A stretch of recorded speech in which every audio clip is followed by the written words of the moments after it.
Many Middle East experts now say Iran may be less than 1 year away from getting a nuclear weapon. Now, judging from your past statements, even if you had solid intelligence that Iran, in fact, was going to get a nuclear weapon, President Paul would remove the U.S. sanctions on Iran, included those added by the Obama administration. So, to be clear, GOP nominee Paul would be running left of President Obama on the issue of Iran. But I'd be running with the American people because it would be a much better policy. But for you to say that there's some scientific evidence and some people arguing that maybe in a year they might have a weapon, there's a lot more saying they don't have it. There's no UN evidence of that happening. Klepper at the in our National Security Department, he says there is no evidence. It's no different than it was in 2003. You know what I really fear about what's happening here? It's another Iraq coming. Is war propaganda going on, and we're arguing. To me, the greatest danger is that we will have a president that will overreact, that we will soon bomb Iran. And the sentiment is very mixed. It's very mixed even in Israel. You know, the head of the security for Israel, who just recently retired, said that it wouldn't make any sense to do this, to take them out because they might be having a weapon. So I would say that the greatest danger is overreacting. There is no evidence that they have it. And it would make more sense if we lived through the Cold War, which we did, with 30,000 missiles pointed at us. We ought to really sit back and think and not jump the gun and believe that we are going to be attacked. That's how we got into that useless war in Iraq and lost so much in Iraq. Congressman Paul, the question was based on the premise that you had solid intelligence. You actually had solid intelligence as President Paul. And yet you still, at that point, would pull back U.S. sanctions, and again, as a GOP nominee, would be running left of President Obama on this issue.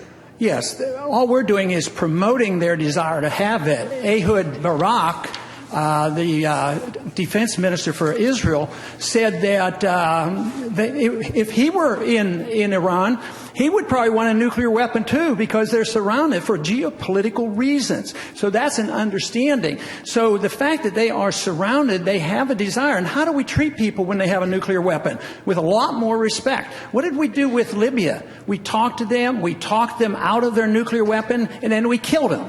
So it makes more sense to work with people. And the whole thing is that nuclear weapons are loaded over there. Pakistan and India, Israel has 300 of them. We have our ships there. We got to get it in a proper context. Right. We don't need another war. Understood. And you make that point quite a lot. I'll try one more time. Iran is reportedly running exercises on closing the Straits of Hormuz, a key passage, as you know, for global trade. Now, what should the U.S. response be if Iran were to take that dramatic step? The plans are on the book. All they talk about is when are we, the West, going to bomb Iran? So why wouldn't they talk about, they don't have a weapon, they don't have a nuclear weapon, why wouldn't they try to send out some information there and say, you know, if you come and bomb us, we might close the Straits of Hormuz down. Already the president, I think, is wisely backing off on the sanctions because it's going to be an economic calamity if you take all the oil out of Europe. So I think that makes sense. He knows these sanctions are overreaching. Sanctions are an act of war when you prevent goods and services from going into a country. We need to approach this a little differently. We have 12,000 diplomats in our services. We ought to use a little bit of diplomacy once in a while. Okay. Just a reminder. All due respect to Ron Paul, I think I have never heard a more dangerous answer for American security than the one that we just heard from Ron Paul. And I'll tell you the reason why. And the reason why I would say that is because we know without a shadow of a doubt that Iran will take a nuclear weapon. They will use it to wipe our ally Israel off the face of the map, and they've stated they will use it against the United States of America. Look no further than the Iranian Constitution, which states unequivocally that their mission is to extend jihad across the world and eventually to set up a worldwide caliphate. We would be fools and knaves to ignore their purpose and their plan. Congressman Paul.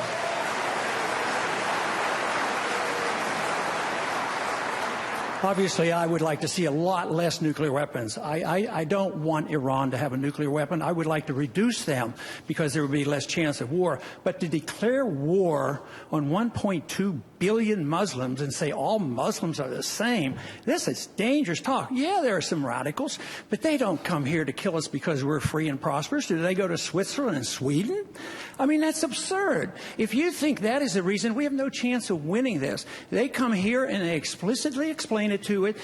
The CIA has explained it to us. It said they come here and they want to do us harm because we're bombing them. What is the whole world about the drone being in Iran? And we're begging and pleading, and how are we going to start a war to get this drone back? Why were we flying the drone over Iran? Why do we have to bomb so many countries? Why are we have 900 bases, 130 countries, and we're totally bankrupt? How are you going to rebuild the military when we have no money? How are we going to take care of the people?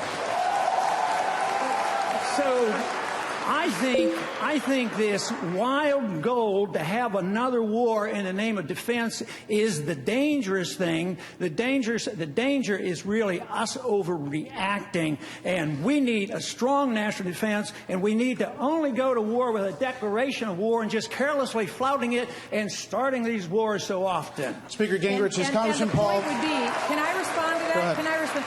And the problem would be the greatest underreaction in world history if we have an avowed madman who uses that nuclear weapon to wipe nations off the face of the earth, and we have an that said literally Iran is within just months of being able to obtain that weapon. Okay. Nothing could be more dangerous than the comments that we just heard. All right, 30 seconds. There is no UN report that said that. It's totally wrong on what you just said. IAEA report. That is not true. They produced information that led you to believe that, but they have no evidence. There's been no enrichment and of these bombs. If we agree with that, the United States people could be at risk of our national security. So I'd like to finish. If she thinks we live in a dangerous world, she ought to think back when I was drafted in 1962 with the nuclear missiles in Cuba. And Kennedy calls Khrushchev and talks to him and talks him out of this, and we don't have a nuclear exchange.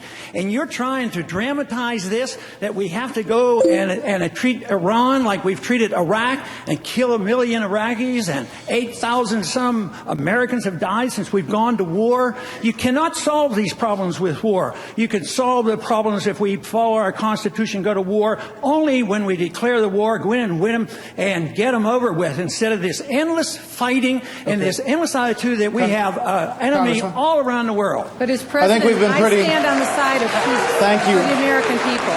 Thank you, Speaker. Thank you, Chris.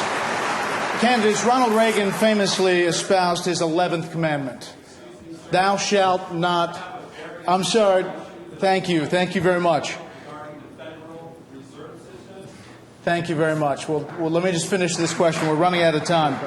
Ronald Reagan famously espoused the 11th commandment, thou shalt not speak ill of another Republican. Yet, to varying degrees, during this campaign, you've all broken that, one way or another, broken that vow. So I guess the question is, how do you balance, on the one hand, trying to win the nomination, with, on the other hand, not weakening the eventual nominee to the point where he or she is less electable than President Obama? Down the Congressman Paul. Well, you know, the media has a responsibility, and we have a responsibility, and I think exposing our opponents to what they believed in and their flip-flops. I think the reason maybe that we had to do more this year is maybe the media is messing up, and they haven't asked enough questions, so we have to fill in and ask these questions and get this information out. So, no, I think it's a responsibility on us. I think there should be lines drawn. I think there are some things below the belt. I don't like the demagoguing, the distortion, and taking things out of context. I don't like that. But when they disagree on an issue, important issues, then we should expose it. Congresswoman